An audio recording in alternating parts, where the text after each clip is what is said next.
नमस्कार मित्रांनो, फायनली आमची ट्रिप फिक्स झालेली आहे आणि त्यासाठी आम्ही निघालेलो आहोत रायगडला. तर अगोदर तुळापूरला संभाजी महाराजांचं दर्शन घेऊन त्यानंतर पाचाडला आऊसाहेब जिजाऊ यांचं दर्शन घेऊन आम्ही रायगडच्या पायथ्याशी आलेलो आहोत. इथल्या लोकांची होळी चालू होती, तर होळीसाठी लाकडं गोळा करत होते. तर आजचा मुक्काम आमचा पायथ्यालाच होता, त्यासाठी आम्ही थोडं बाहेर फेरफटका मारून आता रूमवरच जाणार आहोत. मला वाटलं हो नामाचाच स्पॉट राहिला काय की, पण हे हाडकं मोकळे करीत होता. दिवसभर गाडी चाललेली त्यांनी, त्यासाठी ते जरा ताटला होता. तुमचे गावाकडल्या लोकांना काय सांगायचं? जे आले नाही त्यांना काय संदेश काय? आमची जी चांगली तुम्ही येऊच नका.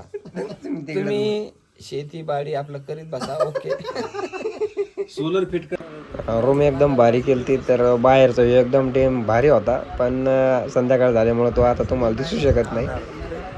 तर